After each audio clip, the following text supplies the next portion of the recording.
Now let's move on to the next topic, that is free radical injury. Free radical injury.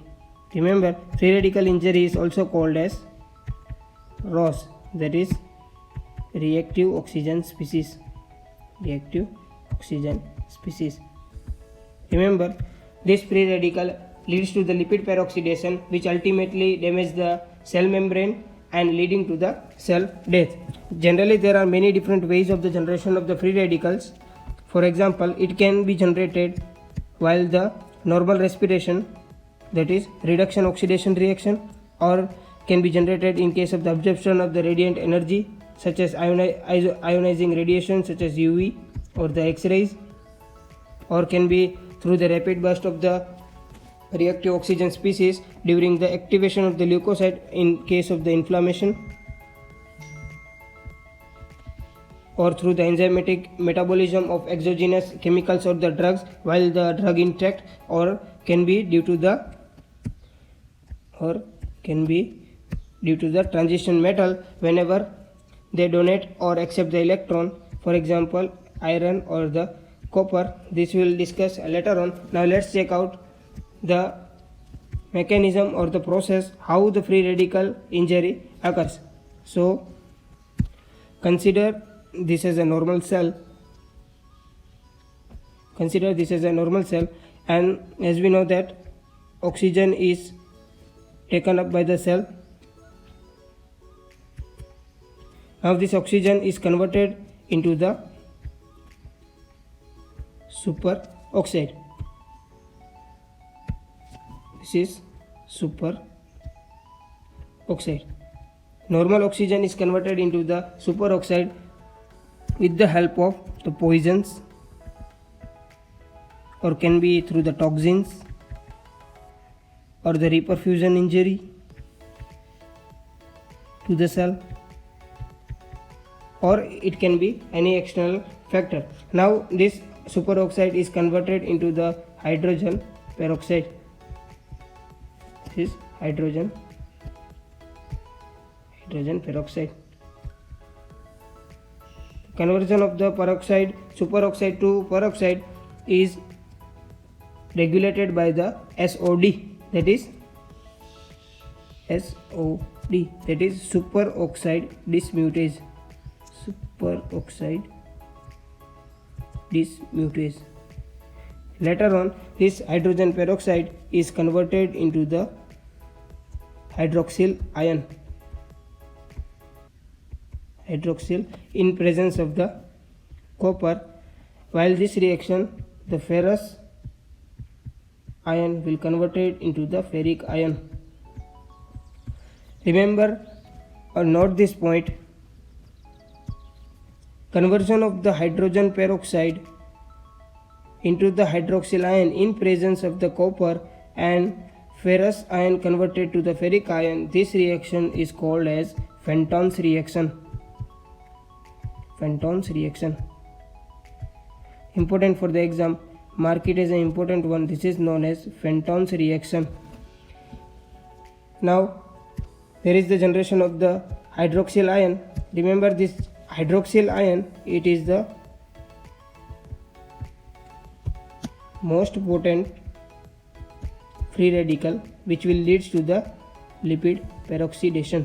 Now we know that the free radical are generated, or reactive oxygen species are generated. So the generated reactive oxygen species were superoxide, hydrogen peroxide and the hydroxyl ion. These three leads to the lipid peroxidation.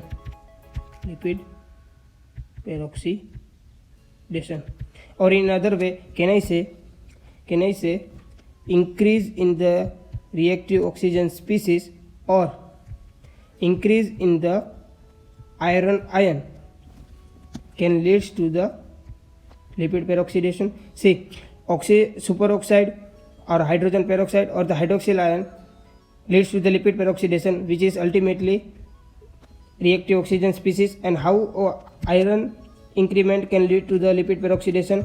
So as we shown that hydrogen peroxide is converted into the hydroxyl ion in presence of the iron ion. If there is no iron, so there will be no conversion of the peroxide to the hydroxyl iron. So iron also plays an important role in the lipid peroxidation. So this lipid peroxidation leads to the membrane damage of the cell, membrane damage which leads to the cell death. It is the necrosis type of the cell death. In other way, I can say this whole thing is known as the ferroptosis. Ferroptosis. Robin 10 update. Remember, most important these days, ferroptosis. Name only suggests that it is a ferro, means it contains the iron. So increase in the iron or increase in the reactive oxygen species leads to the lipid peroxidation, which ultimately leads to the membrane damage, leading to the cell death. Now let's move on to the important one-liner which can help you out with this topic. So first one-liner that can be asked through this topic, that is the marker of the ferroptosis. Marker of ferroptosis. So we know that marker of the ferroptosis is lipid peroxides. Lipid peroxides.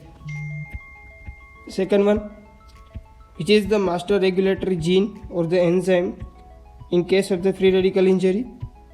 Remember, this is GPX4 or glutathione peroxidase 4. Glutathione peroxidase 4. Remember, this is very important enzyme regulated by the GPX4 gene. And third question can be on the ultrastructure or the microscopic examination. So remember, in the free radical injury, microscopic examination reveals the outer mitochondrial membrane damage. Outer membrane of the mitochondria is damaged and the cristae inside the mitochondria are lost. So these are the three important one-liners regarding this topic. So in our mind there will be the question that how we can protect from this free radical injury. So now let's talk about the protection against the free radical injury. So there are many ways through which we can protect ourselves from the free radical injury. First one, it can be through the diet, that is antioxidants, by the uptake of the antioxidant such as vitamin A, C, E, or through the transport proteins. As we know that iron is regulated by the or transported by the transferrin protein, and the copper is transported by the ceruloplasmin. So if we regulate transferrin and the ceruloplasmin, so there will be the less transportation of the iron and copper, so it will be the less conversion of the hydrogen peroxide to the hydroxyl ion, so it will ultimately leads to the decrease in the free radical injury. And third one is the regulation of the certain enzymes of our body. First one, that is catalase, that are present in the peroxisome, which break down hydrogen peroxide into the water and oxygen. Second one, that is glutathione peroxidase, which we talk in the master regulatory gene, that is glutathione peroxidase. Remember, glutathione peroxidase helps protect against the injury by catalyzing free radical breakdown. So it will break down the free radical breakdown.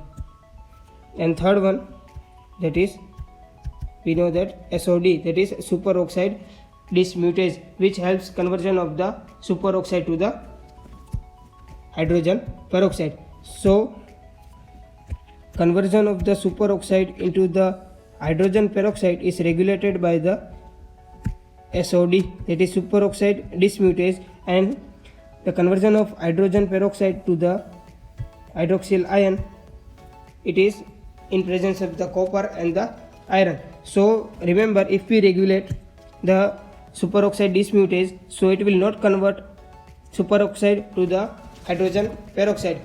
In case if we are failed in regulation of the SOD, so catalase will break down the H2O2 into H2O plus O2, so the reaction will stop here. If catalase also failed, so this is due to the catalase, so the third enzyme will play a role, that is glutathione peroxidase, which break down the free radical. This is due to the glutathione peroxidase. Remember, catalase is also responsible in the breakdown of hydrogen peroxide into the H2O2 plus O2 and breakdown of the hydroxyl ion, that is regulated by the glutathione peroxidase. Remember, superoxide dismutase are of two types. First one, that is copper zinc superoxide dismutase, that is present in the cytoplasm, or the other type, that is manganese superoxide dismutase, that is present in the mitochondria. So note this point, superoxide dismutase is of two types: copper zinc superoxide dismutase, that is present in the cytoplasm, and the manganese superoxide dismutase, that is present in the mitochondria. Now let's check out what happens if there is defect in the copper zinc superoxide dismutase, which is present in the cytoplasm. As we discussed that copper zinc superoxide dismutase, that is present in the cytoplasm. So remember, if there is a defect in SOD1 gene, which codes the CUZ and SOD, it leads to the ALS, that is amyotrophic lateral sclerosis.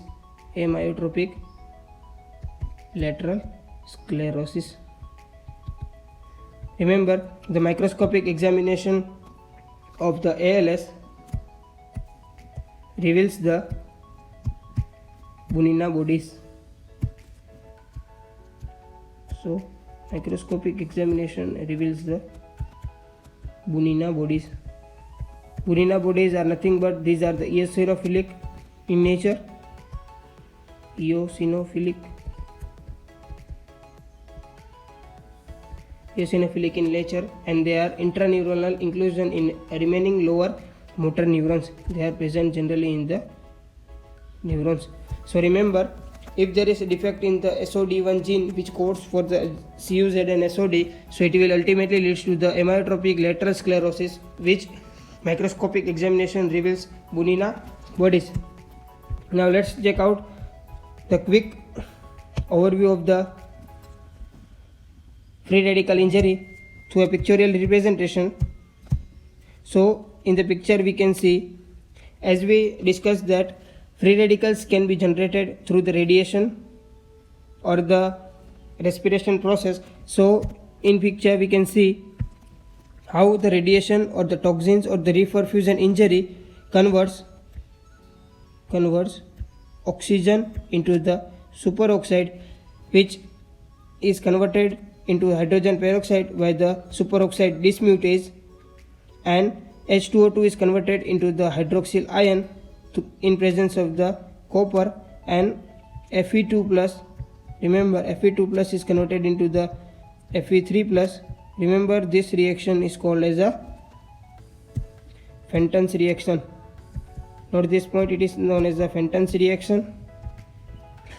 Then the formation of the free radical ultimately leads to the lipid peroxidation or the protein modification or the DNA damage. When there is a lipid peroxidation, it will lead to the membrane damage, or protein modification, so it will break down or leads to the misfolding of the proteins. And when there is a damage to the DNA, it will lead to the certain mutation in our body. Now, as we talk about the defect in the SOD1 gene, that is amyotrophic lateral sclerosis, so there will be the microscopic examination reveals the Bunina bodies. So in picture we can see the Bunina bodies. As we discussed that they are eosinophilic in nature,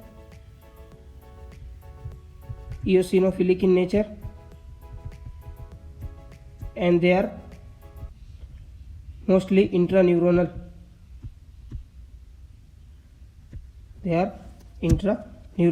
So this was all about the free radical injury.